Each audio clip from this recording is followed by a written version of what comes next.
반갑습니다. 이번 주부터는 예배 전 찬양이 다시 부활해서 이렇게 찬양을 드리고 예배를 시작하겠습니다. 첫 곡으로는 밤이나 낮이나라는 곡으로 드릴게요.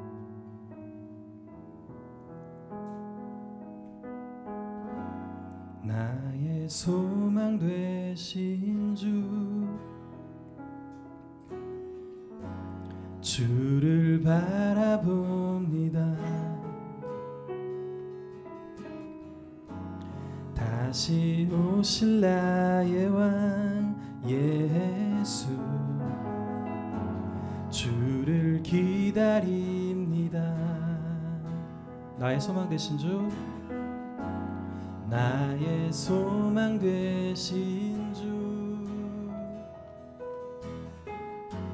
주를 바라봅니다. 다시 오실 나의 왕 예수, 주를 기다립니다. 밤이나 낮이나 어제나 오늘도 영원히 주만 찬양해. 괴롭고 슬플 때 낭망하여 넘어져도 언제나 주만 찬양하겠네. 나의 소망 되신 나의 소망 되신 주를 바라봅니다. 다시 오실 나의 왕 예수, 주를 기다립니다. 밤이나 낮이나 어제나 오늘도 영원히 주만 찬양해. 괴롭고 슬플 때 낭망하여 넘어져도 언제나 주만 찬양하겠네. 밤이나 낮이나 어제나 오늘도 영원히 주만 찬양해. 괴롭고 슬플 때 낭망하여 넘어져도 언제나 주만 찬양하겠네. 다시 한번요. 밤이나 낮이나 어제나 오늘도 영원히 주만 찬양해. 괴롭고 슬플 땐 낭망하여 넘어져도 언제나 주만 찬양하겠네. 마지막으로 밤이나 낮이나 어제나 오늘도 영원히 주만 찬양해. 괴롭고 슬플 때 낭망하여 넘어져도 언제나 주만 찬양하겠네. 언제나 주만 찬양하겠네. 언제나 주만 찬양하겠네.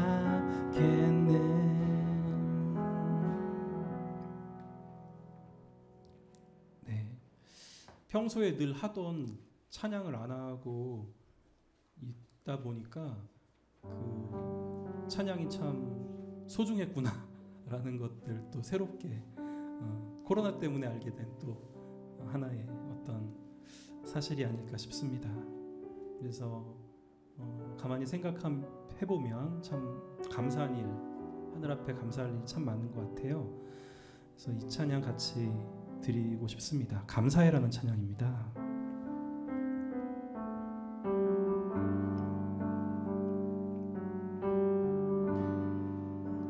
감사해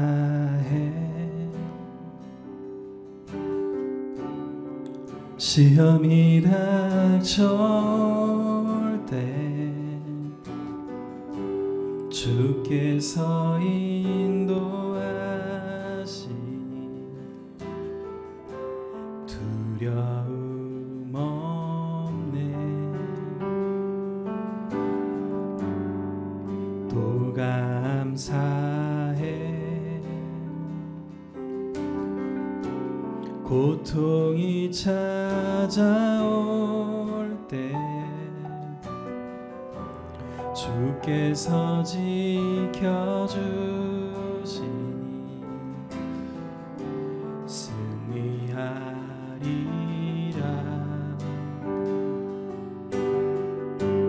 나의 모든 생활 속에서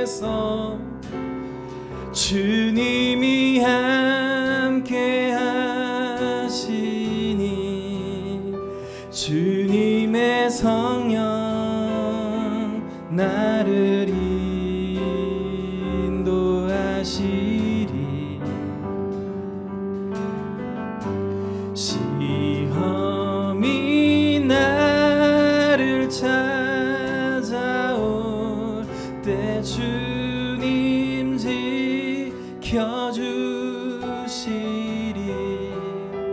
주님의 성령 나를 인도하시리. 감사해 감사해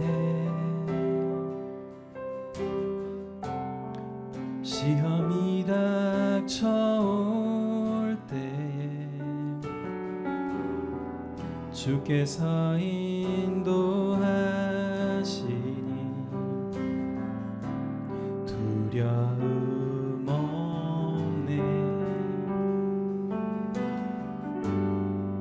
또 감사해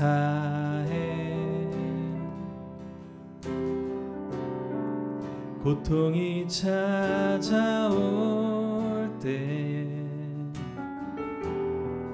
주께서 지켜주시니 승리하리라.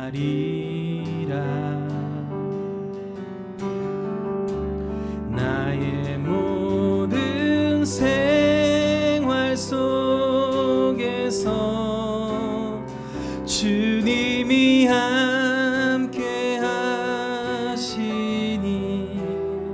주님의 성령 나를 인도하시리.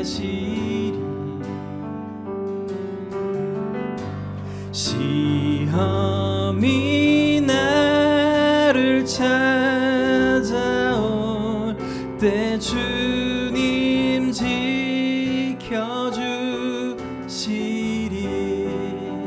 주님의 성령 나를 인도하시리. 나의 모든 생활 속에서 주님이 함께 하시니 주님의 성령 나를 인도하시리.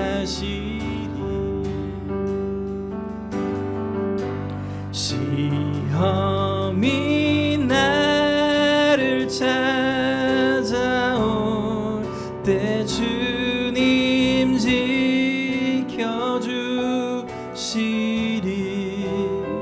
주님의 성령 나를 인도하시리. 주님의 성령 주님의 성령 나를 하시리.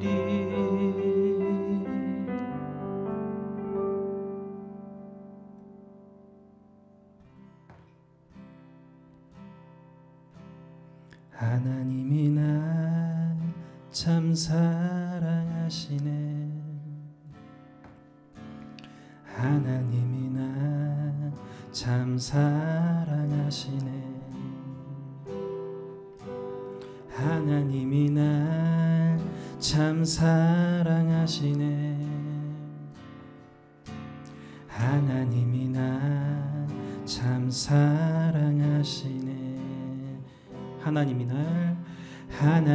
날 참 사랑하시네. 하나님이 날 참 사랑하시네. 하나님이 날 참 사랑하시네. 하나님이 날 참 사랑하시네. 세월에 묻혀 또 현실에 갇혀 잊고 살다가도 그냥 살다가도 어느 날 문득 생각해보면 하나님이 날 참 사랑하시네. 하나님이 날 참 사랑하시네. 하나님이 날 참 사랑하시네. 하나님이 날 참 사랑하시네. 하나님이 날 참 사랑하시네. 세월에 묻혀 또 현실에 갇혀 잊고 살다가도 그냥 살다가도 어느 날 문득 생각해보면 하나님이 날 참 사랑하시네. 세월에 묻혀 또 현실에 갇혀 잊고 살다가도 그냥 살다가도 어느 날 문득 생각해보면 하나님이 날 참 사랑하시네. 하나님이 날 참 사랑하시네.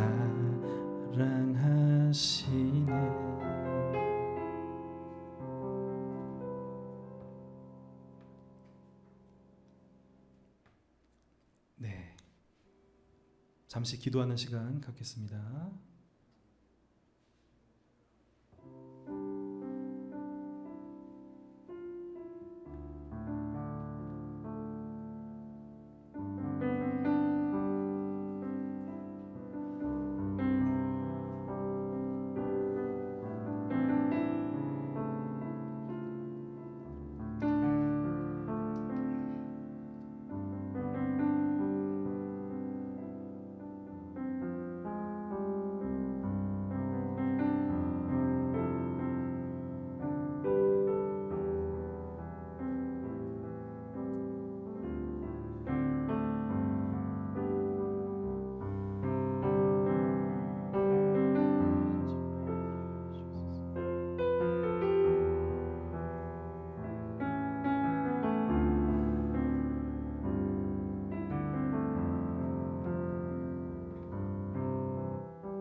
네,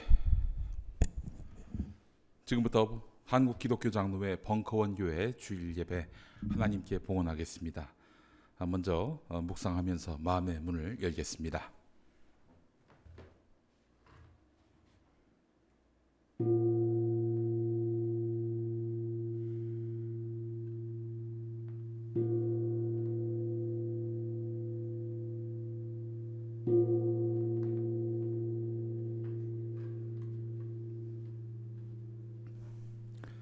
함께 공동 기도문 낭독하겠습니다. 교회의 주인 되신 하나님, 코로나19 주요 감염원으로 교회가 지목되고 한 달이 지났습니다.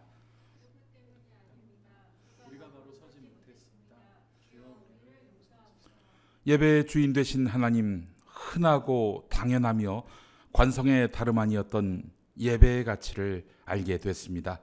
이 인고의 시간을 통해서 우리를 참된 예배자로 만드시자는 뜻을 발견합니다. 자기를 부정하고 자기 십자가를 지겠습니다. 그리스도가 걸으신 그 고난의 길에 참여했습니다. 세상의 주인 되신 하나님, 코로나19의 여파로 온 사회가 신음 중입니다. 어느 누구도 이 고통의 그늘에서 예외가 없습니다. 그리스도인이 나서서 부담을 조금이라도 더 지겠습니다. 하나님, 우리에게 이 선한 양심의 기꺼움을 허락하옵소서. 평화를 위해 오늘도 땀 흘려 일하시는 우리 주 예수 그리스도의 이름으로 기도하나이다. 아멘. 함께 벙커원교회 신앙고백 하나님께 드리겠습니다. 모든 생명체 속에 실존하시며 역사하시는 영원과 이상의 표상이신 하나님 아버지, 하늘과 땅을 늘 새롭게 창조하시는 당신을 믿습니다. 하나님의 외아들 우리 주 예수 그리스도가 이 땅에 온전한 사람의 형상으로 태어나시어 억압과 고통 속에 있는 민중에게 하나님 나라를 보여주셨으며 모든 율법을 완성하심으로써 정의와 평화와 사랑의 모범이 되셨고, 본디오 빌라도 치하에서 고난을 받으시고 십자가에 못 박혀 죽으셨으며 장사된 지 사흘 만에 죽은 자 가운데서 부활하시어 우리에게 끊임없이 새로운 생명의 길을 보여주고 계심을 믿습니다. 성령을 믿사오며 거룩한 공교회와 모든 성도의 교제를 믿으며 남과 북이 하나됨을 믿으며 전 인류가 하나님의 품 안에서 하나됨을 믿습니다. 죄의 용서와 존재의 부활을 믿으며 영원한 생명을 믿습니다. 아멘. 함께 찬송하시겠습니다.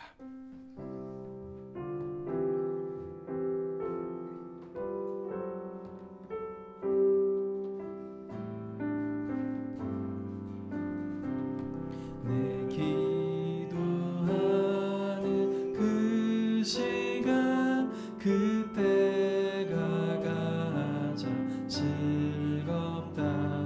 이 세상 근심 걱정에 얽매인 나를 부르사 내 진정 소원 주 앞에 낱낱이 바로 아뢰어 그 불행 당해 슬플 때 나 위로받게 하시네. 내 기도하는 그 시간 내게는 가장 귀하다. 저 광야 같은 세상을 끝없이 방황하면서 위태한 길로 나갈 때 주께서 나를 이끌어 그 보좌 앞에 나아가 그 은혜 받게 하시네. 내 기도하는 그 시간, 그때가 가장 즐겁다. 이때껏 지은 큰 죄로 내 마음 심히 아파도 참 마음으로 뉘우쳐 다 숨김없이 아뢰며 주 나를 위해 복 주사 새 은혜 부어 주시네. 내 기도하는 그 시간, 그때가 가장 즐겁다. 주 세상에서 일찍이 저 요란한 곳 피하여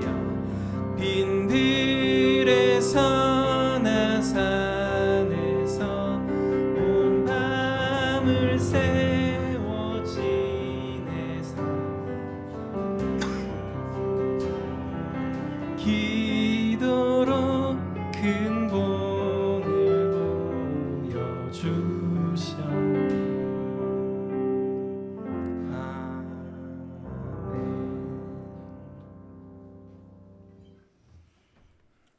이영인 교우께서 우리를 대표해서 기도해 주시겠습니다.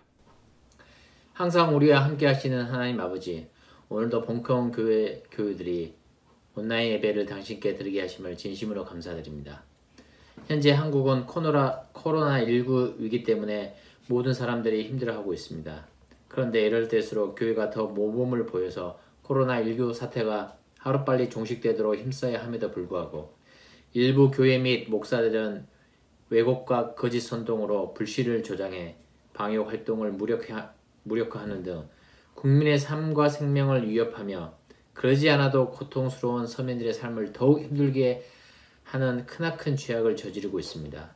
하나님 아버지, 이들이 진정으로 하나님을 만날 수 있도록 인도하여 주시고 교회가 미안합니다 라고 고백을 하게 하옵소서.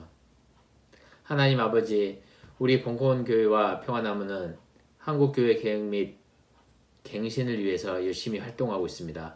그러나 이러한 활동을 할 때 부족한 것들이 많이 있습니다. 하나님께서 그 부족한 것들, 지혜와 용기, 열정, 끈기를 채워주시옵소서. 또한 경제적인 어려움이 없도록 채워주시옵소서. 아프지 않고 건강한 몸으로 사역할 수 있도록 인도하옵소서. 하나님 아버지, 이 시간 김영민 전도사님을 통해서 하나님의 말씀을 듣습니다. 말씀을 전하시는 전도사님과 듣는 저희들이 하나님의 은혜를 깊게 체험하는 시간이 되게 하옵소서. 전도사님의 말씀을 듣고 우리가 감동 감화 받게 하셔서 벙커원 교회가 지금 하고 있는 사역들을 힘있게 진행할 수 있도록 인도하시고 꼭 그 사역들의 목표가 달성될 수 있도록 인도하여 주시옵소서. 하나님 아버지, 우리는 하루빨리 북한 동포들과 함께 우리나라 방방곡곡에서 하나님께 예배드리고 싶습니다. 우리는 통일혁명을 꿈꾸고 있습니다. 그 꿈이 이루어질 수 있도록 역사의 주인이신 하나님께서 이 민족을 인도하여 주시옵소서. 하나님 아버지, 날마다 살아계신 하나님을 느끼면서 살 수 있는 우리들은 참 행복한 사람들입니다. 이 모든 말씀 항상 우리와 함께 계시는 예수님 이름으로 기도합니다. 아멘. 오늘 어린이부 말씀은 창세기 2장 18절 말씀입니다. 주 하나님이 말씀하셨다. 남자가 혼자 있는 것이 좋지 않으니 그를 돕는 사람 곧 그에게 알맞은 짝을 만들어 주겠다. 아멘. 사랑하는 벙커업 친구들, 한 주간 잘 지냈나요? 지난주 우리는 하나님이 지으신 온 생명과 어떤 관계를 맺고 어떻게 살아가야 하는지에 대해서 이야기를 나눴어요. 설교 준모임에서 이 설교 내용에 대해서 물어봤더니 제대로 대답하는 친구는 한 명도 없었지만 오늘 준모임에서는 꼭 대답해주는 친구가 있었으면 좋겠습니다. 창세기 1장과 창세기 2장을 잘 들여다보면 두 개의 이야기가 하나님의 창조를 설명하고 있다는 걸 알 수 있어요. 첫 번째 이야기는 창세기 1장부터 2장 4절 앞부분까지고 우리는 지난주에 이 첫 번째 창조 이야기에 대해서 이야기를 나눴어요. 그리고 두 번째 창조 이야기는 창세기 2장 4절의 후반부부터 그 이후의 이야기예요. 오늘 함께 읽은 말씀은 이 두 번째 말씀에 속하는 말씀이죠. 이 두 이야기는 내용이 조금 달라요. 창조가 이루어지기 전에 상황도 조금 달라 보이고 또 창조의 순서도 약간 다른 것 같고 하나님이 세상을 창조하시는 방식도 조금 달라 보여요. 왜 이런 차이가 나타날까요? 어떤 사람들은 창세기 1장과 2장의 내용이 서로 다르다면서 하나님이 이 세상을 창조하셨다는 사실을 못 믿겠다고 이야기하기도 해요. 하지만 지난주에 말한 것처럼 1장과 2장이 역사책처럼 앞뒤 사실관계가 이어지지 않는다고 해서 성경의 의미가 사라지는 것은 아니에요. 성경을 읽을 때 문자 그대로 읽는 것, 또 사실 여부를 판단하면서 읽는 것보다 더 중요한 것은 성경 속 신앙 공동체가 무엇을 고백하고 있는지, 또 그 이야기가 오늘 우리에게 주는 신앙의 의미는 무엇인지를 찾는 거예요. 첫 번째 창조 이야기의 의미와 두 번째 창조 이야기의 의미, 그리고 두 이야기가 한 이야기로 엮어지면서 새롭게 주는 그 의미, 그것에 관심을 가지고 우리가 성경을 읽는다면 우리는 글자를 넘어서 성경을 통해 말씀하시는 하나님의 음성을 듣게 될 거예요. 그러면 아까 물어봤던 것처럼 두 이야기는 왜 조금 다른 걸까요? 먼저 두 이야기를 기록한 공동체가 서로 처한 상황이 달랐기 때문이에요. 두 번째 이야기가 첫 번째 이야기보다 400년쯤 먼저 쓰였는데 첫 번째 이야기를 기록한 사람들, 400년 뒤의 사람들은 이스라엘이 멸망하고 바벨론의 포로로 끌려가서 살던 상황에 처해 있었어요. 하나님이 세상을 지으시고 마지막 날 편안히 쉬시면서 창조를 완성하셨던 것처럼 노예의 삶을 살던 사람들도 하나님이 지으신 세계 안에서 편안한 쉼이 필요하다고 이 신앙 고백을 통해 선포했지요. 그리고 이 사람들은 바벨론이라는 새로운 땅을 경험하면서 하나님을 자기의 살던 땅에 하나님을 넘어서 온 지구, 온 우주에까지 관심을 가지고 하나님을 이 우주의 질서를 부여하신 분으로 고백했어요. 그리고 온 우주의 생명체들과 함께 어떻게 관계를 맺고 살아야 하는지에 대해서 관심이 많아졌지요. 오늘 읽은 두 번째 창조 이야기를 기록한 사람들은 첫 번째 창조 이야기를 기록한 사람들과 상황이 달랐어요. 이 이야기가 쓰이던 당시는 솔로몬 왕이라는 이스라엘의 왕정 시대였어요. 이스라엘이 가장 강력한 힘을 누렸다는 그런 시대였죠. 하지만 강한 힘 그리고 풍요로움 속에는 힘없는 백성들의 고통과 눈물이 숨겨져 있었어요. 솔로몬 왕은 더 강한 힘을 갖기 위해서 하나님이 알려주신 가치들을 저버렸고 하나님을 향한 이스라엘의 신앙은 아주 흔들리게 되었지요. 결국 최고로 지혜롭다던 솔로몬의 지혜가 얼마나 하나님 앞에서 허망한 것이었는지 이 이스라엘 공동체는 뼈저리게 깨닫게 되었고 이 공동체는 하나님의 뜻을 어기는 인간의 어리석음에 대해서 인간의 한계에 대해서 이야기를 들려주고 싶어 했어요. 자, 이런 차이를 기억하고 이제 오늘 말씀으로 들어가 볼까요? 오늘 제가 읽은 새번역 성경에는 하나님이 남자가 혼자 있는 것이 좋지 않아서 그를 돕는 사람, 그에게 알맞은 짝을 만들어 주셨다고 적혀 있어요. 하지만 히브리어 원어 성경을 살펴보면 또 다른 한글 번역본인 개역개정 성경과 공동번역 성경을 살펴보면 남자가 아니라 사람이 혼자 있는 것이 좋지 않아서라고 적혀 있어요. 하나님은 남자가 아니라 첫 번째 사람을 지으셨고 그 첫 번째 사람과 도와서 하나님이 창조하신 세상을 이끌어갈 두 번째 사람을 지으신 거지요. 하나님은 지으신 모든 것을 보시고 참 좋다, 선하다 하셨는데 사람이 혼자인 것을 두시고는 좋지 않다라고 말씀하셨어요. 혼자서는 완전하지 않은 이 첫사람을 위해서 두 번째 사람을 만드셨고 이 두 번째 사람이 첫 사람을 도우면서 이 첫 번째 사람은 완전해질 수 있었지요. 하나님은 첫 번째 사람을 깊게 잠들게 하시고는 갈빗대 하나를 뽑아서 거기에 살을 붙이고 두 번째 사람을 빚으셨어요. 이렇게 첫 번째 사람과 두 번째 사람은 깊게 연결되어 있었지요. 첫 번째 사람과 두 번째 사람은 서로를 자기 몸을 아끼듯 아끼고 서로를 사랑했어요. 그런데 어느 날부터 사람들은 이런 성경의 내용을 잘못 이해하기 시작했어요. 사람이 아닌 남자가 여자보다 먼저 만들어졌고 그래서 남자가 여자보다 우월하다면서 오늘 말씀을 그 근거로 삼았지요. 처음 사람과 두 번째 사람의 이야기는 남자 그리고 여자의 우열을 나누는 이야기가 되어버렸어요. 오랜 시간 동안 성경은 여성을 억압하고 차별하는 방식으로 읽혀져 왔죠. 아직도 많은 사람들이 이 남자 여자 구절을 들어서 많은 사람을 억압하고 차별을 정당화하고 심지어 미워하고 혐오하는 그 근거로 삼고 있어요. 하지만 성서는 결코 차별의 근거가 될 수 없고 억압과 혐오의 근거가 될 수 없어요. 우리가 성경을 이유로 다른 사람을 아프게 하는 일은 하나님을 가장 슬프게 하는 일이고 또 예수님이 이 세상에 오신 이유를 부인하는 일이 될 거예요.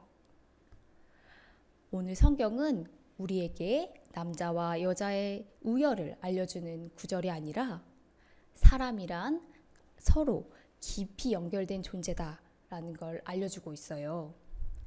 하나님은 우리가 우리를 서로 일으키면서 서로의 부족함을 서로 채워주면서 서로를 도우면서 사는 존재로 지으셨어요. 첫사람의 갈빗대로 또 다른 사람을 지으셨다는 이 성경의 표현은 우리가 서로 얼마나 깊게 연결된 존재인지를 말해주는 거겠지요. 하지만 우리는 가족과 친구 외에 다른 사람들은 나와 상관없는 사람이라고 생각해요. 서로 잘 알지 못하는 사람의 고통에 무관심하고 그 사람들과 나를 완전히 분리시켜서 생각하지요. 하지만 우리는 서로의 갈빗대를 내어준 사이예요. 서로 상관없다고 분리시켜서 생각하는 순간 사람과 사람 사이에 고통이 시작되고 하나님이 지으신 에덴 동산에서 멀어지게 되는 거죠. 사랑하는 벙커업 친구들, 이 세상은 나의 옆 사람이 나와 경쟁하는 사람이라고 알려줘요. 어른이 될수록 옆 사람은 싸워서 이기고 지배해야 되는 사람이라고 이 세상은 여러분에게 가르쳐주지요. 하지만 성경은 우리가 서로의 곁을 지켜주고 그리고 서로를 도와서 하나님이 주신 세상을 함께 살아가야 하는 존재라고 우리에게 알려주고 있어요.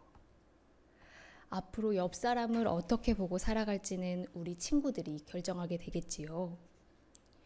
우리 사랑하는 벙커업 친구들이 내 옆 사람을 경쟁자로 보고 경쟁의 지옥에서 사는 친구들이 아니라 서로 도우며 하나님이 지으신 그 에덴 동산의 참 기쁨과 참 행복을 알아갈 수 있는 친구들이 되기를 바랍니다. 함께 기도하겠습니다. 우리를 지으신 하나님, 우리가 서로 얼마나 깊이 연결되어 있는지 우리는 알지 못한 채 살고 있어요. 누군가 슬퍼해도 또 아파해도 나와 상관없다고 생각하며 살고 있어요. 하지만 우리를 한 몸으로 지으신 하나님, 우리가 서로를 헤아리고 서로를 위하면서 하나님이 지으신 에덴 동산의 참 평안을 누리게 해주세요. 우리가 더 이상 남자 여자를 나누면서 누군가를 억압하고 차별하는 방식으로 하나님의 말씀을 읽지 않게 하시고 서로의 연약함을 채우며 하나님의 형상을 회복하는 우리들이 되게 해주세요. 예수님 이름으로 기도드립니다. 아멘.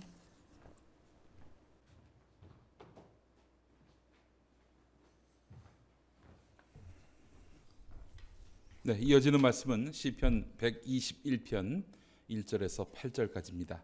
제가 봉독하겠습니다. 내가 눈을 들어 산을 본다. 내 도움이 어디에서 오는가? 내 도움은 하늘과 땅을 만드신 주님에게서 온다. 주님께서는 내가 헛발을 디디지 않게 지켜주신다. 너를 지키시느라 졸지도 않으신다. 이스라엘을 지키시는 분은 졸지도 않으시고 주무시지도 않으신다. 주님은 너를 지키시는 분, 주님은 내 오른쪽에서 서서 너를 보호하는 그늘이 되어주시니 낮의 햇빛도 너를 해치지 못하며 밤의 달빛도 너를 해치지 못할 것이다. 주님께서 너를 모든 재난에서 지켜주시며 내 생명을 지켜주실 것이다. 주님께서는 내가 나갈 때나 들어올 때나 이제부터 영원까지 지켜주실 것이다. 아멘. 오늘 시편 121편 1절에서 8절까지 말씀으로 도움 어디서 오나라는 제목의 말씀 함께 나누도록 하겠습니다. 여러분, 우리가 고난을 겪습니다. 고난 안 겪은 분 아무도 없지요. 그런데 똑같은 고난이 되풀이됩니다. 그 경험 안 해보신 분도 아마 없을 거예요. 자, 그러면 처음 겪었던 고난과 그 다음에 겪는 똑같은 고난 어떻습니까? 그 고통의 강도가 똑같습니까? 그렇진 않죠. 처음보다는 고통의 강도가 덜합니다. 점점 같은 이런 고통을 겪게 되면 나중에는 고통으로 느껴지지도 않아요.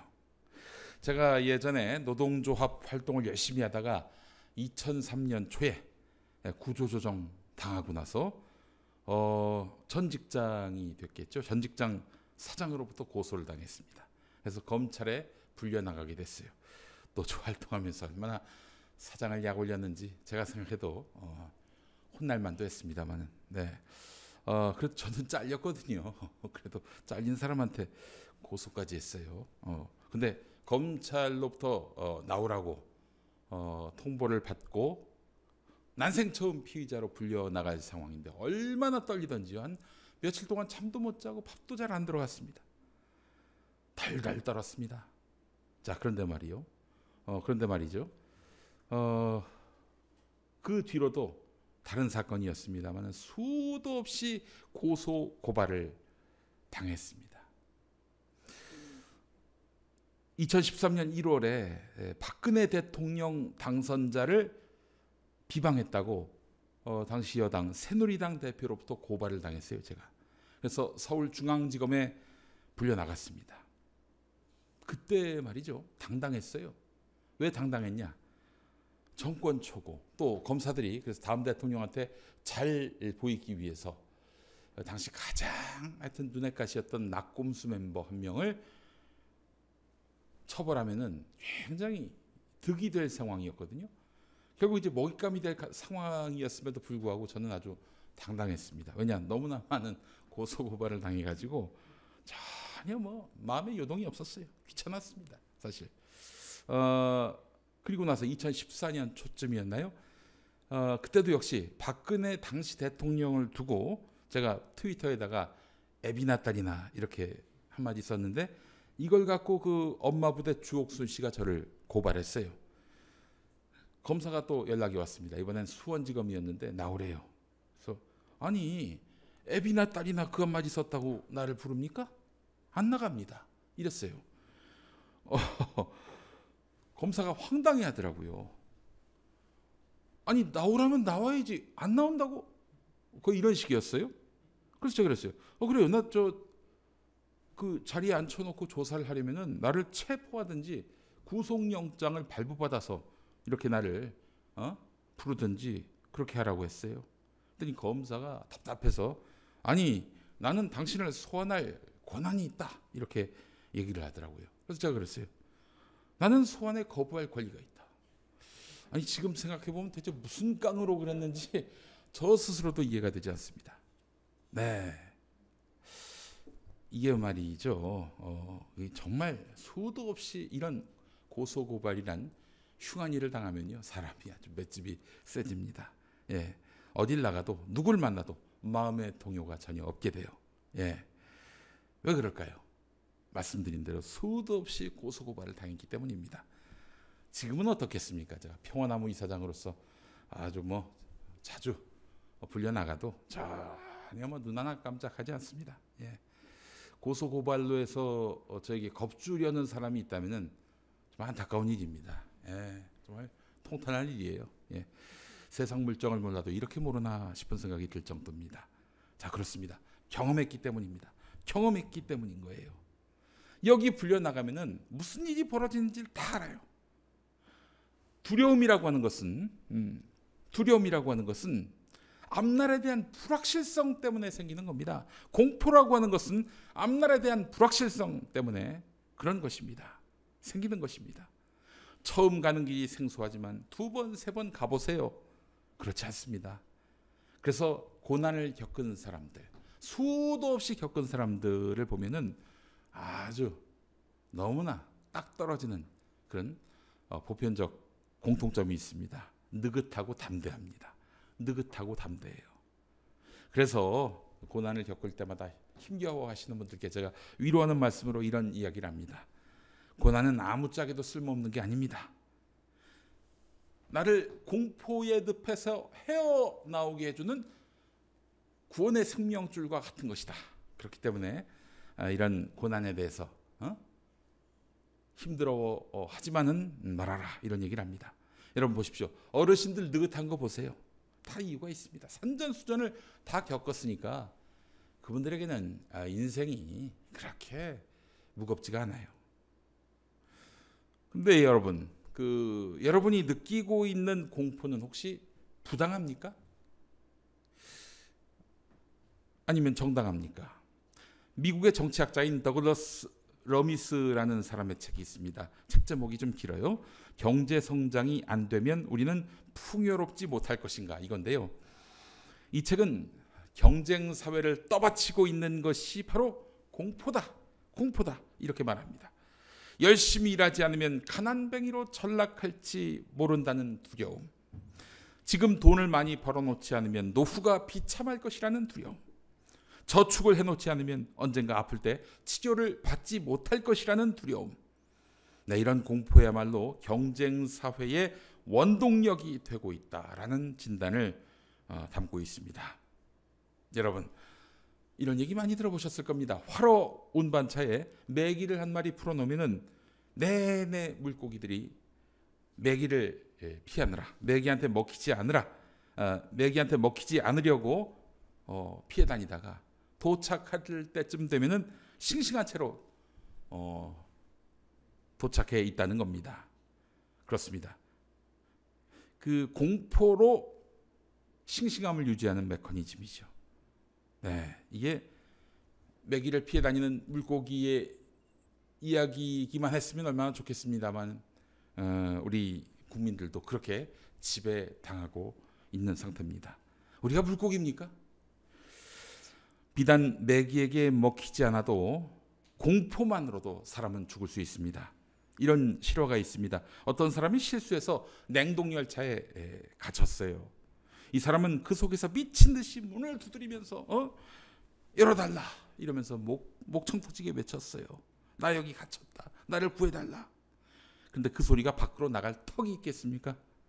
그래서 그는 체념했고 끝내 유언을 이 열차 벽에다가 써내려갔어요.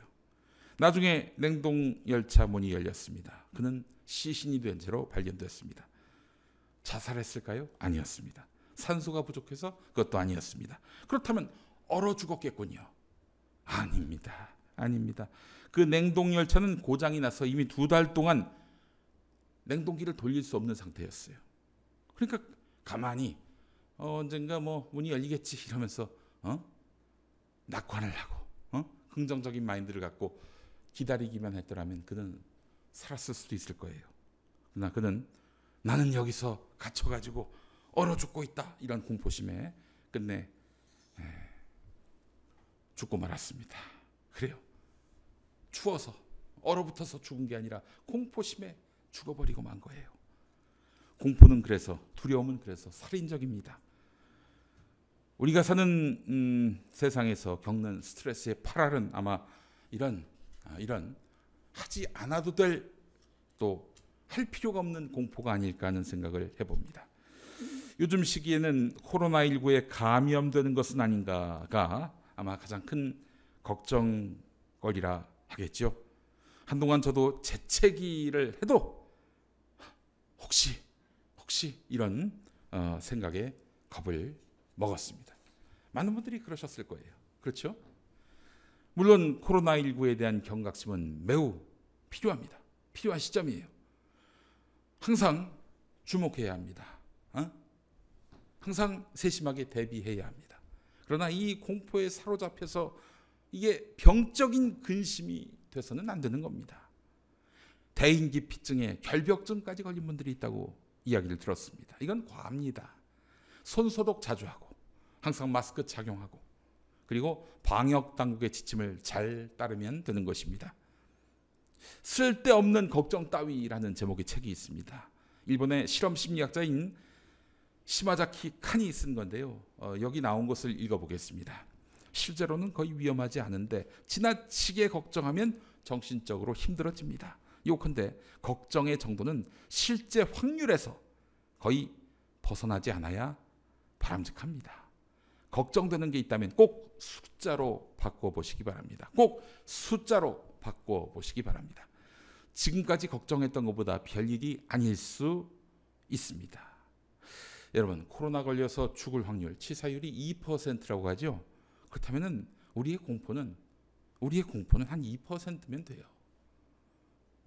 코로나19에 걸려 죽을 고민을 2%만 하면 되는 겁니다. 그 이상 하게 된다면 공포한테 지배를 당하게 되는 것입니다. 오늘 6절을 보면 낮의 햇빛도 너를 해치지 못하며 밤의 달빛도 너를 해치지 못할 것이다, 이렇게 나와 있습니다. 하나님이 낮의 햇빛으로부터 너를 지키실 것이다. 이 말은 이해가 됩니다. 성경의 그 주 무대가 바로 팔레스타인인데 이 지방에서의 직사광선은 상당하다고 합니다. 그래서 낮의 해로부터 너를 지켜준다라는 말은 일사병을 지켜준다 이런 말이겠죠. 일사병으로부터 너를 지켜준다 이런 말이겠죠. 그런데 밤의 달빛도 너를 해치 못할 것이다. 이 말씀은 무엇일까요? 여러분, 달을 보고 일사병이 아니겠군요. 월사병 걸리는 사람 보셨습니까? 월사병이란 말 자체가 없어요, 기본적으로. 도대체 이 말은 뭘까? 대한성서공회 총무를 지내신 민영진 목사님이 해석한 것이 있습니다. 달을 뜻하는 영어가 루나라고 하는 건데 이게 정신병을 나중에 파생시킨 어원이라고 합니다. 루나. 이런 용어들을 보면은 달과 정신병이 어떤 연관이 있는 것이 아닌가 하는 그런 추측을 놨습니다. 이 추측을 풀이해 보자면은 낮의 해는 몸의 고통, 또 밤의 달은 정신의 고통을 말하는 것이 아닌가 하는 생각이 듭니다. 낮의 해, 밤의 달의 어떤 힘으로부터 지켜준다는 말씀은 그래서 이래요. 몸과 정신, 너희를 총체적으로 지켜주실 것이다. 예. 여러분, 공포에 대해서 예수 믿는 사람은 어떻게 대처해야 할까요? 당연히 이 공포에 짓눌려서는 안 될 것입니다. 바울은 감옥에서도, 다니엘 역시 사자굴 속에서도 절대 공포에 지배당하지 않았다고 우리는 주일학교 때 배웠습니다.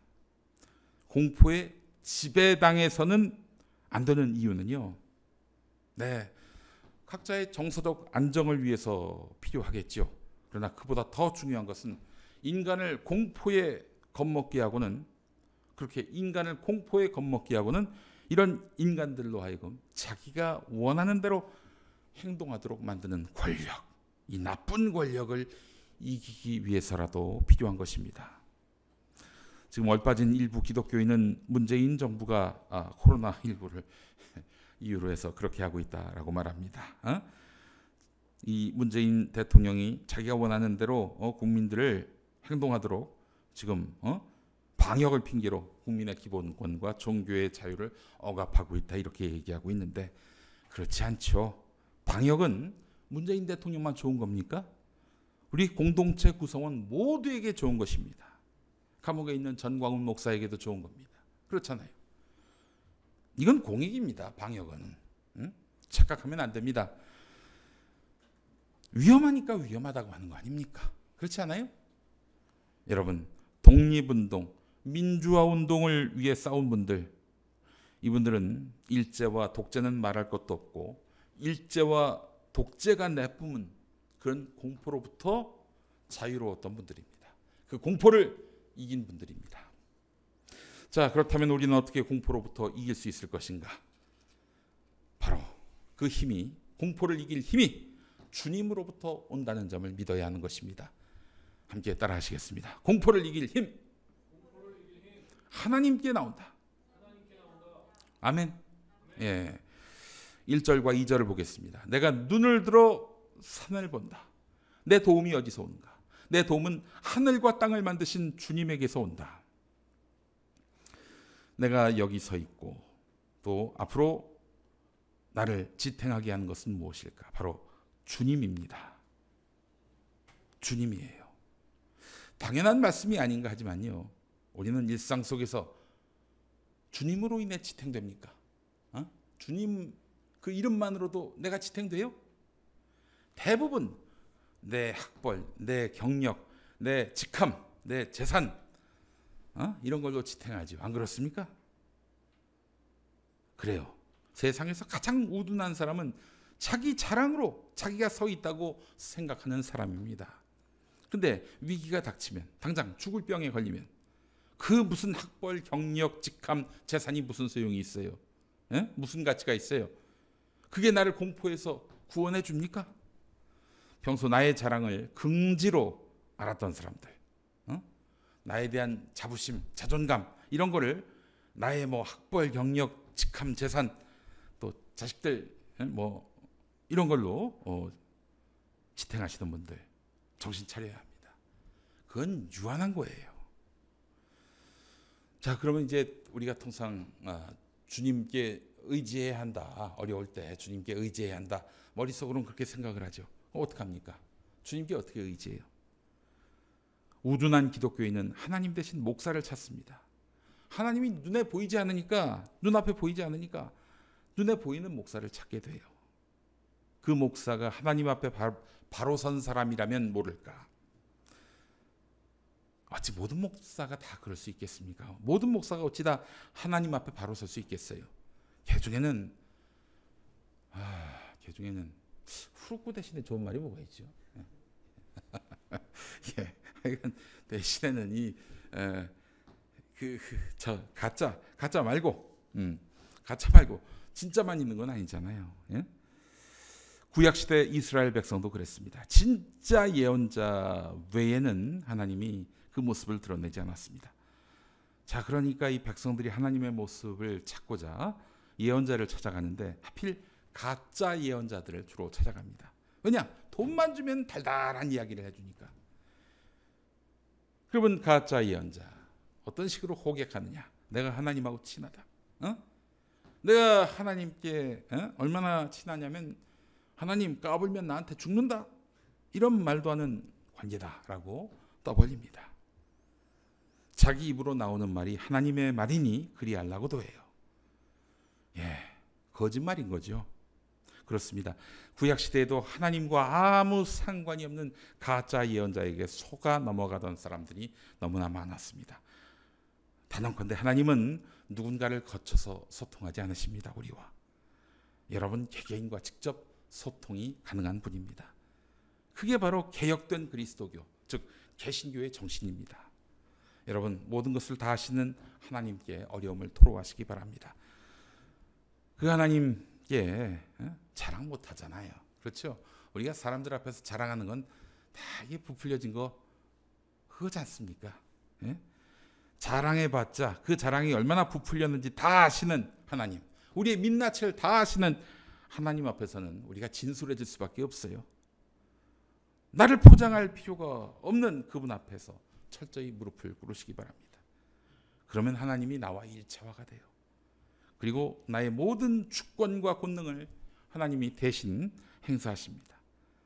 나의 모든 주권과 권능을 하나님이 행사하십니다. 목자이신 주님은 최선의 답으로 우리를 이끄시고요. 어린 양된 우리는 두려울 게 없습니다. 오늘 시편 121편은 찬송가 눈을 들어 산을 보니라는 찬송의 배경이 됩니다. 가사가 이러하지요.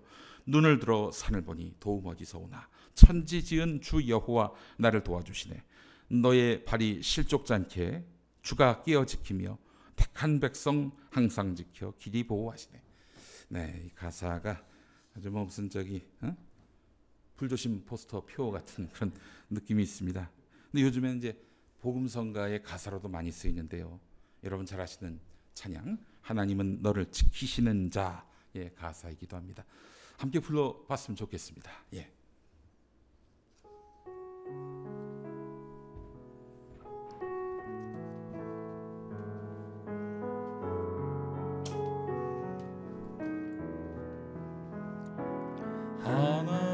하나님은 너를 지키시는 자 너의 우편에 그늘 되시니 낮의 해와 밤의 달도 너를 해치 못하리. 하나님은 너를 지키시는 자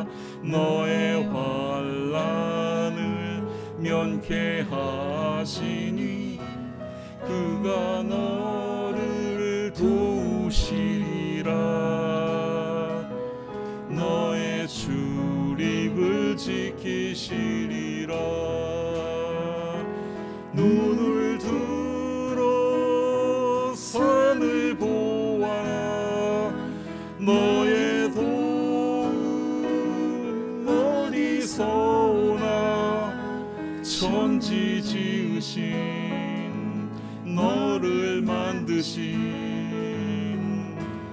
여호와께로다. 천지 지으신 너를 만드신 여호와께로다.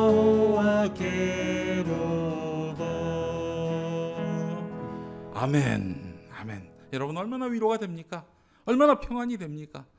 고난 중에 계신 분들 이 찬송을 한번 불러보시기 바랍니다. 이런 고백은 그냥 노래 부르는 행위로 끝나지가 않아요. 나에게 힘과 용기, 기운을 북돋아 줍니다. 리빙스턴 선교사, 여러분 이분은 아프리카 대륙에 복음을 선포한 분입니다. 또 아프리카에게 또 복음을 전파한 것뿐만 아니라 고통받는 이웃들을 의료로서 또 선교하신 분이기도 합니다. 여러 번 죽을 뻔했습니다. 그때 아프리카는 뭐 아무것도 없던 곳이었어요.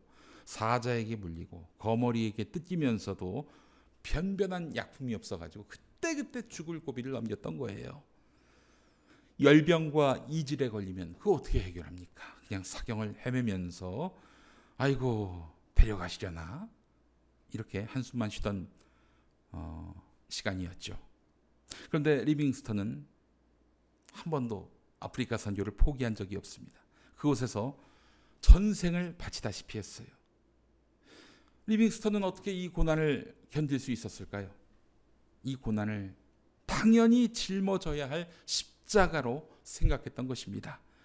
리빙스턴은 가족을 두고 어쩌면 못 돌아올지 모를 그런 선교의 길을 떠나면서 그 가족과 함께 시편 121편을 함께 읽었다고 합니다. 오늘 본문 말씀. 그 중에서 7절, 8절을 읽으며 이 가족들이 어떤 감동을 받았을까, 어떤 감회가 있었을까 생각을 해봤습니다. 7절, 8절. 주님께서 너를 모든 재난에서 지켜주시며 내 생명을 지켜주실 것이다. 주님께서는 네가 나갈 때나 들어올 때나 이제부터 영원까지 지켜주실 것이다. 예, 이 부분에서 정말 각별한 은혜를 느꼈을 것입니다. 리빙스턴은 발길이 닿는 곳마다 원주민의 병을 고쳐주고 그들과 우정을 맺기 위해 힘썼다고 합니다. 사자에게 물리며 수렁에 빠지면서도 리빙스턴을 담대하게 했던 것은 시편 121편 말씀이 아니었을까요? 어려운 일 겪을 때 시편 121편을 한번 큰 소리로 낭독하시기 바라겠습니다. 예, 우리 문익환 목사님도 감옥에 계실 때 공동 번역 성서 아마 본인이 번역했을 텐데 시편 말씀을 크게 읽었다고 합니다. 감옥에서요. 시편 121편을 통해서 이 주님의 보호를 체험하신다면 얼마나 값지겠어요. 그죠? 네. 믿으시면 아멘. 큰 소리로 아멘. 네. 두 손 들고 아멘. 아멘. 아멘. 아멘입니다. 예. 시편 121편은 바벨론에서 돌아온 백성들이 성전으로 올라가면서 부른 노래로 알려졌습니다. 리빙스턴은 고난을 겪기 전에 이 말씀을 가족과 함께 묵상했는데요. 원래 121편은 고난을 마치고 시온으로 돌아온 백성들이 부른 감사의 고백이었습니다. 자, 여기 1절에 나오는 내가 눈을 들어 산을 본다에서 나오는 산은 유대인에게 불변성과 영원성을 상징한다고 합니다. 각별해요. 유대인들에게 이 산의 의미가. 여러분, 노아의 방주가 멈춘 곳도 산이요, 모세가 하나님의 계시를 받던 곳도 산이요, 예수님이 시험당하신 곳도 산이요, 승천하신 곳도 산이요, 그리고 다시 구약으로 돌아가 미디안족의 침략을 피해 숨은 곳도 산이었습니다. 그래요. 성경에서 산은 피난처와 안전의 상징이었습니다. 당신 백성을 향한 보호하심, 약속하심, 축복하심의 의미를 하겠습니다. 언덕 위에 교회가 많잖아요. 그죠? 우리 예전에 1950년대 이전에 지어진 교회들이 대개 산 언덕에 많이 자리하고 있었습니다.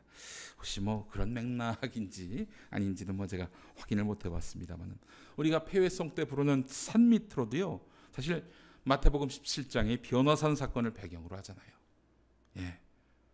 산은 하나님과 가장 가깝게 만나는 공간입니다. 왜냐? 하늘나라에서 제일 가까운 데가 산이잖아요. 안 그렇습니까? 문익환 목사님과 함께 1989년 북한을 방문한 분이 있습니다. 정경모 선생님입니다. 이분은 1970년 박정희 독재에 반발해서 일본으로 망명하기 전까지 한국인이었습니다. 이분의 노력으로 우리는 정말 민주주의의 그 성숙을, 민주주의의 성숙이라는 열매를 따먹을 수가 있었습니다. 우리 민주주의가 이 정경모 선생한테 큰 빚을 졌다고 봐도 과언이 아닙니다.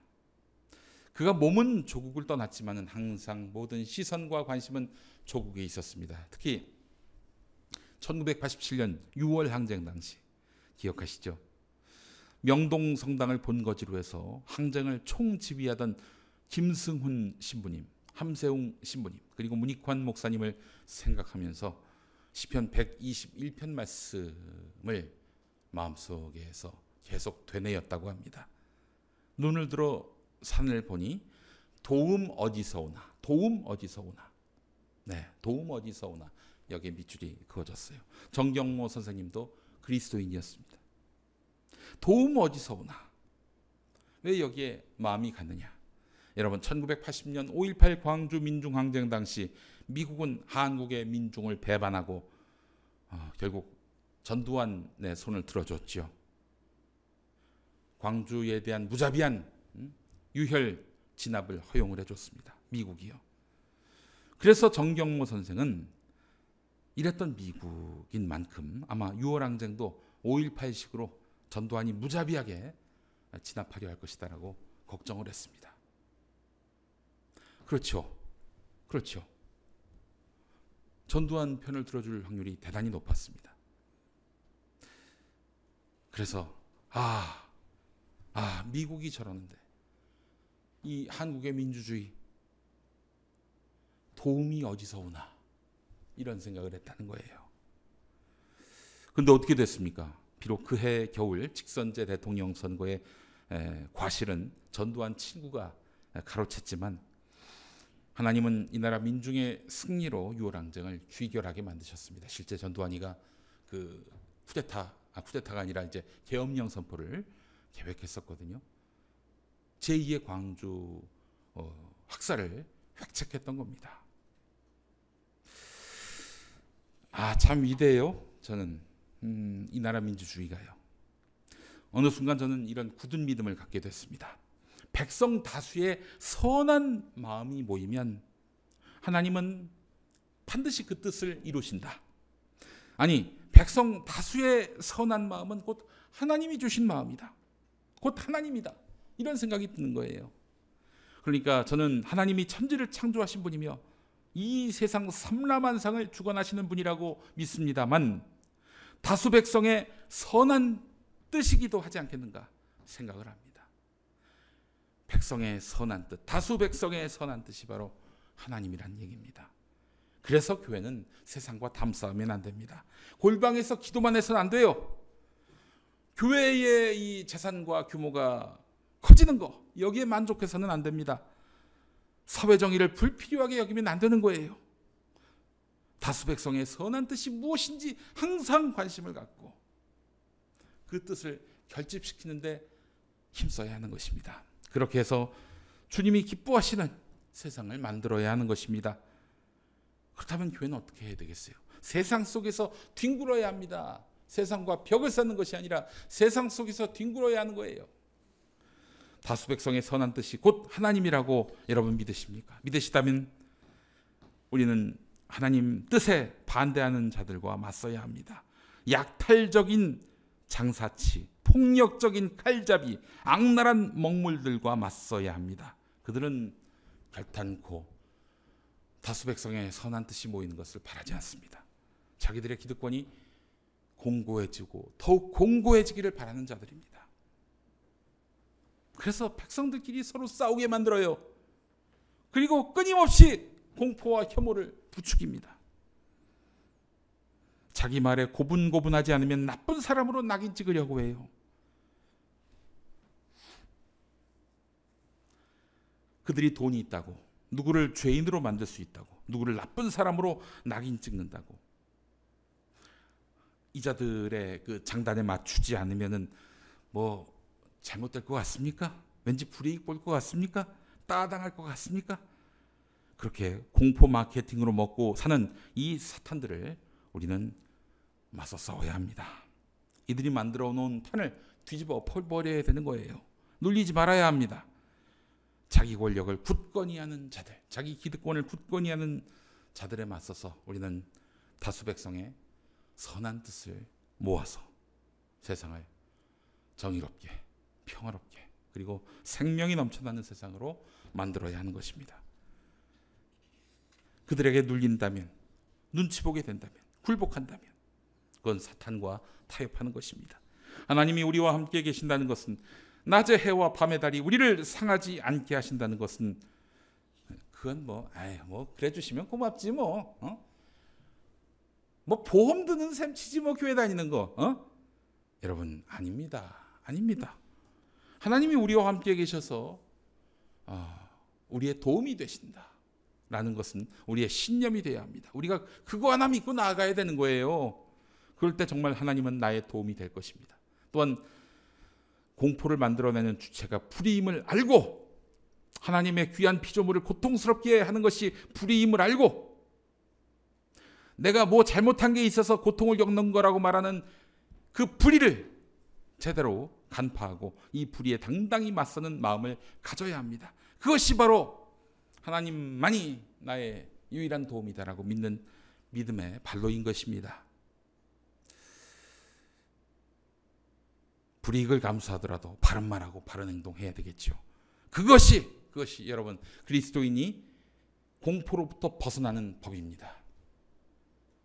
그냥 힘 있는 자들 앞에서 밉보이지 않고 못나게 보이지 않고 사는 거 아닙니다. 불이익을 감수하더라도 바른 말하고 바른 행동함으로써 우리는 공포로부터 벗어날 수 있는 것입니다. 네, 빛과 소금으로 살기를 바라시는 하나님의 뜻은 바로 여기에 있다고 생각합니다. 사랑하는 교우 여러분, 때로 여러분 앞에 홍해나 사막 같은 큰 문제가 가로막고 있을지라도, 도무지 이해할 수 없는 일들이 생긴다 할지라도, 여러분, 하나님이 주신 용기와 정의감으로 한번 맞서 보세요. 하나님은 배신하지 않으십니다. 우리 편이 되어주십니다. 코로나19로 인한 이 고난의 시기, 이 시대의 정의는 함께 잘 살자 이걸 겁니다. 함께 잘 사는 세상을 가로막는 모든 그릇된 욕망에 맞서야 할 때입니다. 고통에 지배당하지 않고 당당히 맞서는 길은 바로 여기 있는 것입니다. 우리가 두 번 다시 이 고통의 그런 억압 앞에서 굴복당하지 않고 지배당하지 않고 살 수 있는 길은 바로 여기에 있는 것입니다. 주님만이 나의 도움이며 그 도움을 믿고 나아갈 때 승리할 수 있다는 확신, 이 확신이 우리를 당당하게 이 세상 앞에 서게 하는 힘이 되어야 할 줄 믿습니다. 고통에 지배당하지 않고 당당히 맞서는 여러분을 응원합니다. 함께 기도하시겠습니다.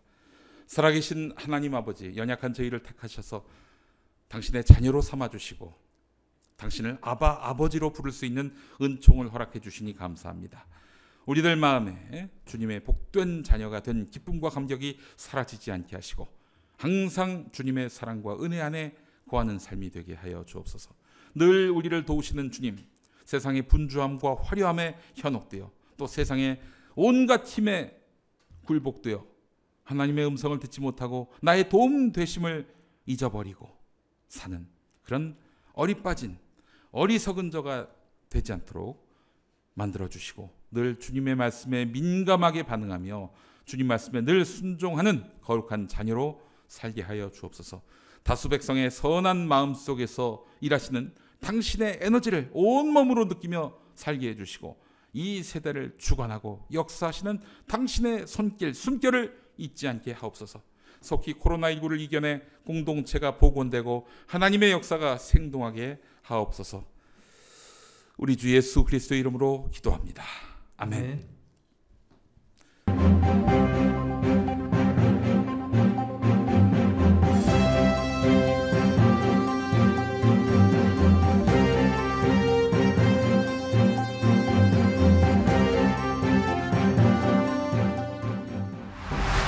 전광훈 씨를 든든한 후원자로 삼은 국회의원은 누가 있을지 살펴봤습니다. 현 정부의 부동산 정책 때문에 피해를 봤다고 주장하면서 친중 반미를 외치고 전광훈 씨까지 옹호하는 까닭을 짚어봤습니다. 부산 장신대가 학생의 출석부를 조작한 교수들에 대해 뒤늦게 솜방망이 처벌을 내려 논란이 일고 있습니다. 안녕하십니까. 평화나무 뉴스 박지희입니다. 정치 시인에게는 자신을 알릴 기회 하나하나가 소중한데요. 전광훈 씨는 국회 입성을 꿈꾸거나 재기를 노리던 이들에게 든든한 후원자가 되어줬습니다. 대중에게 자신을 알릴 수 있도록 장을 마련해 준 것이죠. 전광훈 씨가 주도한 집회에서 인지도를 쌓아 국회의원으로 선출된 이들에는 누가 있는지 평화나무가 살펴봤습니다. 김준수 기자의 보도입니다. 지난해 7월 청와대 농성장을 찾은 한 사람을 전광훈 씨가 반갑게 맞이합니다. 대표님이 여기에 방문해 주셨습니다. 내가 장군님 좋아하는지 아세요? 전 씨가 앞으로 대한민국을 책임질 사람, 안보에 관해선 최고의 전문가라며 추켜 세운 인물은 신원식 국민의힘 의원입니다. 신원식 의원이 전광훈 씨와 대담을 나누거나 광화문 광장에서 열린 대형 집회에 참석한 모습을 평화나무가 확인한 것만 무려 11번에 달합니다. 신원식 의원은 전광훈 씨와 그의 지지자들이 소위 10월 혁명이라고 부르는 지난해 10월 3일과 9일 집회에도 빠짐없이 단상에 올랐습니다. 그들 사이에서 신 의원은 혁명을 함께한 동지인 셈입니다. 우리는 3년 동안 이 광장에서, 이 낙동강 방어선에서 태극기를 들고 대한민국을 지켰습니다. 문재인 하야하는 거 필요 없어요. 문재인 바로 탄핵 발의, 바로 자유한국당 들어가십시오. 사법방해까지 죄가 몇백 가지입니다. 조국 구속, 문재인 탄핵. 전광훈 씨 못지않는 막말도 수시로 했습니다. 제9호가 멸문이라고 그랬죠. 문재인 없애버리자는 뜻입니다. 문재인 끌어내려서 국가 반역죄로 최고 중형을 받을 때까지 제9호는 멸문입니다, 여러분. 신원식 의원은 자칭 애국운동을 주도하는 전광훈 씨에 대한 깊은 존경심도 숨기지 않았습니다. 그런데 올 봄에 한 용량이 나타났어요. 바로 전광훈 목사십니다. 그분이 10월 3일 몇 개월간의 노력 끝에 여기서 반격의 출발을 했습니다. 전광훈 씨가 주도한 집회에 참석했던 이들 중에는 지성호 국민의힘 의원도 있었습니다. 안녕하세요.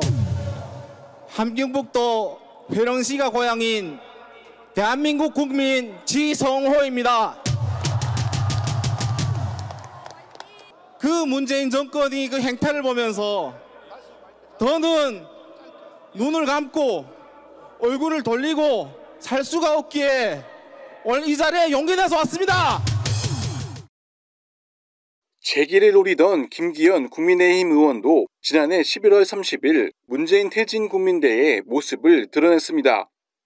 김 의원은 전광훈 씨를 이사야 선지자라고 치켜세우며 전 씨와 함께 국민혁명을 완수하자고 주장했습니다. 이 문재인 정권 사악하고 폐역한 정권 이제 무너지기 시작했습니다. 심판의 날이 눈앞에 다가왔습니다. 하나님은 살아 오늘도 역사하십니다. 여러분 예비역 장성으로 그칠 뻔했던 이력을 제1야당 국회의원이 될 수 있도록 판을 깔아준 정광훈 씨. 하지만 정광훈 씨의 최측근인 조나단 목사는 신원식 의원에 대한 불만을 쏟아냈습니다. 아니 신원식 장군도 아니 계속 우리한테 와서 싸운다고 하더니 가더니 국회의원 되더니 말 한마디도 못하겠어. 신원식 장군 아니 여기 와가지고 말이야 국회의원 되려고 여기 와서 연설했나 도대체가 왜 지금은 안 오냐고. 맨날 전광훈 목사님 쫓아와가지고 난리를 치더니 국회의원 되니까 오지도 않고 인사로도 오고 우리 국민들한테 인사도 하러 와야 될 것 아니야. 모든 걸 던져 전광훈 씨와 함께 싸우겠다던 신원식 국민의힘 의원. 국회의원 당선 이후 전광훈 씨에 대해선 말을 아끼고 있는 상황입니다. 평화나무 뉴스 김준수입니다. 평화나무는 지난 8월 6.17 규제 소급 적용 피해자 모임 카페 회원들이 모인 카카오톡 단체 채팅방을 모니터링해 보도한 바 있는데요. 최근 이곳 분위기가 더 심상치 않아 보입니다. 권지연 기자가 전해드립니다. 정부의 부동산 정책을 비판하겠다는 카페 회원들이 모인 카카오톡 단체 채팅방입니다. 지난 7월부터 문재인 파면한다, 민주당 독재당, 심지어 4.15 부정선거 등 과도한 반정부 메시지에 부동산과는 거리가 멀어 보이는 음모론까지 포털 실검에 올리는 실검 챌린지를 진행했습니다. 부정선거라는 것에 어느 정도는 동의를 좀 하죠. 동의를 하고 안 하는 그런 게 아니고요. 그거는 알 수 없지만 그 정도라 이거죠. 진짜 이제 부동산 때문에 피해를 봤다는 분들만 있는 게 아니라 공작을 하려는 분들이 좀 섞여서 여기서 이러시는 거 아니냐 이런 좀 의심들을 많이 하시더라고요. 정말 그런 거라면 차단할 수 있긴 있겠지만 저기 말씀하신 그런 공작이 될 수 있는 부분이 없어요. 사무총장님도 그러면 6.17 규제 소급 적용 피해자신 거죠? 아니요. 저는 피해받은 거는 지금은 아직은 없고 저는 그 난민대책 국민행동이라는 대표로 있어요. 예멘 난민이나 외국인이 기록하는 그런 걸 반대하는 단체였는데 이 관계자는 최근 국민의힘으로 당명을 바꾼 미래통합당과 연대하는 이유에 대해서는 지푸라기라도 잡으려는 심정이라고 밝히기도 했습니다. 그런데 이 카페 회원들, 최근 재수감된 전광훈 씨까지 지지하고 옹호하는 모습을 보였습니다. 전광훈 씨가 과격하긴 해도 추진력이 있고 우파를 결집시켜야 한다는 이유를 들면서입니다. 사랑제일교회발 확진자가 대거 발생하기 시작한 지난달 12일 이후로는 줄곧 공산주의가 제일 싫어하는 곳이 교회라서 사랑제일교회가 탄압받고 있다. 정부가 코로나 확진자 숫자를 고의로 조작한다 등의 음모론에 동조하는 대화를 주고받았습니다. 누군가 전광훈 씨를 비판했다가 다른 회원들로부터 공격을 받기도 합니다. 이들은 지난달 15일에는 광화문 집회에 대거 참석했습니다. 현장 상황을 실시간으로 주고받으며 카메라를 경찰에게 들이밀고 소리를 지르며 경찰에 맞서라는 행동 요령을 공유하기도 합니다. 최근에 서경석 목사가 주도하는 카 시위에 참여하라고 독려하는가 하면 기존 단톡방이 신고를 당해 폭파해야 한다며 반중 친미 문구를 단 카카오톡 채팅방을 추가로 개설했습니다. 대중에게 호응을 얻을 수 있는 슬로건이 현재 반중이라는 겁니다. 임차인 카페를 개설해 임대인일 가능성이 높은 카페 회원들에게 무조건 가입을 요청하기도 합니다. 수단과 방법을 가리지 않고 끊임없이 결집 수단을 찾는 동안 건설적인 부동산 정책 비판은 제대로 찾아볼 수 없는 모습입니다. 평화나무 뉴스 권지연입니다. 지방 신학대에서 교수가 특정 학생의 출석부를 조작해 소송전까지 벌어지는 사건이 있었습니다. 검찰은 수년이 흘러서야 기소 유예 처분을 내렸고 학교 측은 차일피일 미루다 최근에서야 경고 처분을 내렸습니다. 신비롬 기자입니다. 지난 2015년 대한예수교 장로회 통합산하대학인 부산장신대학교에서 교수가 학생의 출석부를 조작해 학점을 준 정황이 포착됐습니다. 한 학생이 몸이 아프다며 약 한 달간 수업에 빠졌지만 교수들은 이 학생의 결석을 화이트 등으로 수정 조작해 출석한 것처럼 꾸미고 학점을 부여했습니다. 반면 같은 해 같은 학기 환도뼈를 다쳐 거동이 불편했던 학생에게 학교는 정해진 수업 시간을 채우지 못하면 휴학을 해야 한다며 학칙을 원칙으로 내세웠습니다. 결국 이 학생은 휠체어를 타고 남은 수업에 참석했습니다. 2014년에도 비슷한 일이 있었습니다. 9주 동안 결석을 하고 한 학기 내도록 수업에 참여하지 않았는데도 성적을 받은 학생이 둘이나 있었던 겁니다. 이 두 학생 역시 교수가 출석부를 조작해 준 것으로 확인됐습니다. 그러나 학교 측은 별다른 조치를 하지 않았습니다. 그냥 허지부지 넘어갔죠. 특별한 거 없이 그냥 넘어가 버렸어. 이사에서도 그거 다룰 수도 결론이 안 나기 때문에 다룰 수도 없는 일이고.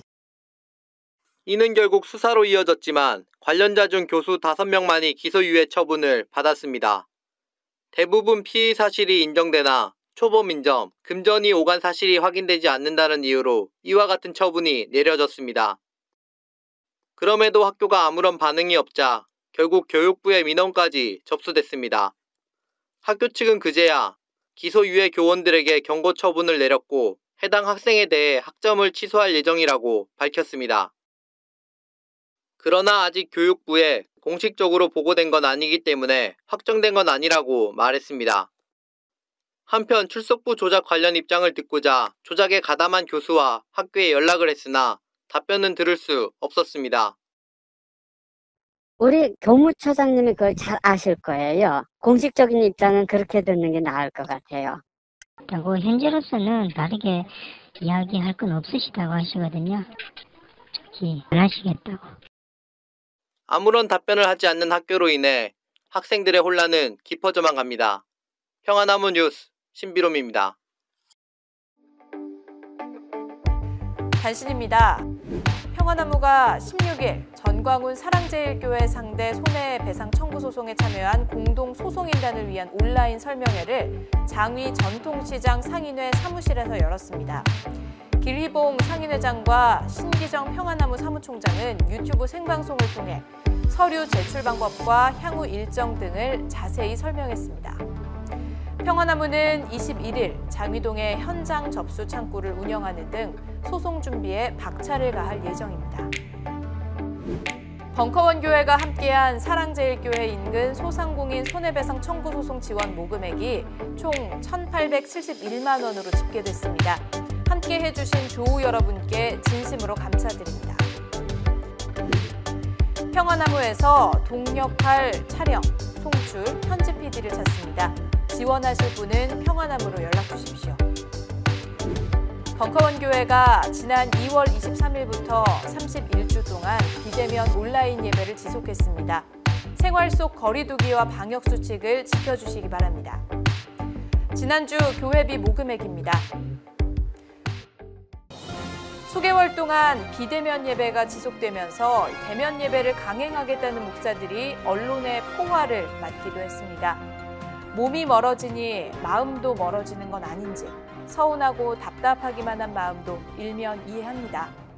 그러나 서로의 안전을 위해 멀어져야 하는 지금, 교회가 방역에 솔선수범하는 것이야말로 세상과 마음의 거리를 좁힐 수 있는 방법이 아닐까요? 오늘 뉴스는 여기서 마칩니다. 함께해 주신 여러분 고맙습니다. 네, 이제 폐회성 함께 하시겠습니다.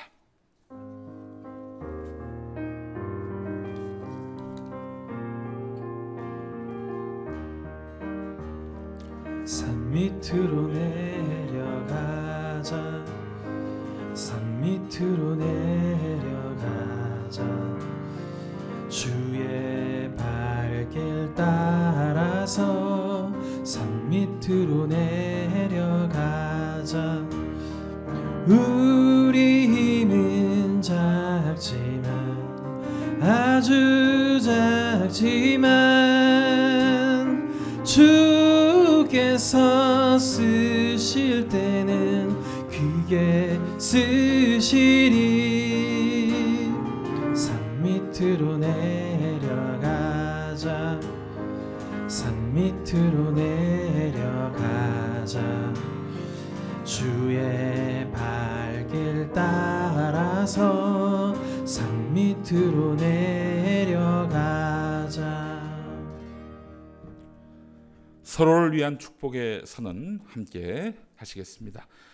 우리 주 예수 그리스도의 은총과 하나님의 사랑과 성령께서 이루어 주시는 친교가 우리 가운데 영원토록 함께 있기를 주님의 이름으로 축원합니다. 아멘.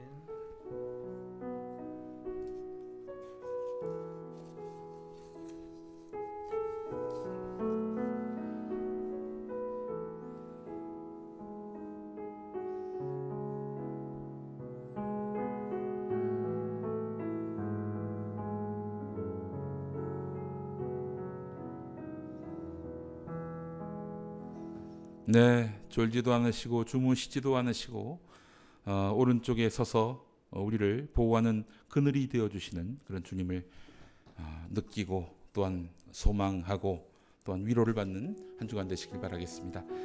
이상으로 벙커원 교회 주일 예배를 모두 마치겠습니다. 함께해 주신 여러분 진심으로 감사합니다.